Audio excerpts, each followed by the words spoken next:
বৈরীজনিত নিষেধাজ্ঞা তুলে নেওয়ায় মাছ ধরতে সাগরে নামার প্রস্তুতি নিচ্ছেন কক্সবাজারের জেলেরা। এ বিষয়ে বিস্তারিত জানাতে এই মুহূর্তে কক্সবাজার ফিশারি ঘাট এলাকায় আছেন রিপোর্টার সুজাউদ্দিন রুবেল।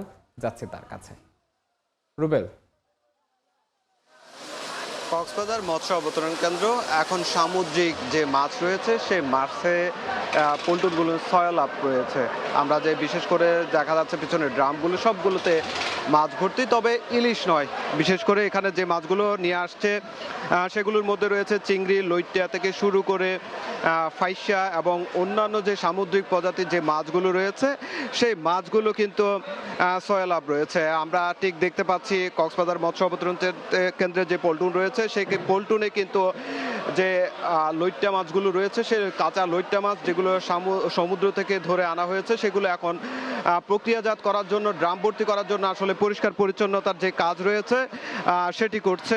আমরা সকাল থেকে আসলে লক্ষ্য করছি কক্সবাজার মৎস্য অবতরণ কেন্দ্রে একদিনের যে ট্রলারগুলো রয়েছে যেগুলো সাগরে মাছ শিকার করে, বা 2 দিনের যে ট্রলারগুলো মাছ শিকার করে সেগুলো উপকূলের খুব কাছাকাছি থেকে মাছ শিকার করে তারা ঘাটে ফিরেছেন। এবং সেই ঘাটে ফিরাতে আমরা লক্ষ্য করছি সেখানে ট্রলার ভর্তি চিংড়ি, লইট্টা, ফাইসা, রূপচাঁদা এসব মাছ রয়েছে। এবং এসব মাছ যেহেতু এখন ইলিশ নেই সেই ক্ষেত্রে এসব মাছের দাম অনেকটাই চড়া বলছেন এখানকার মৎস্য ব্যবসায়ীরা বা যারা জেলেরা রয়েছেন তারা আমাদেরকে সেটি জানিয়েছেন।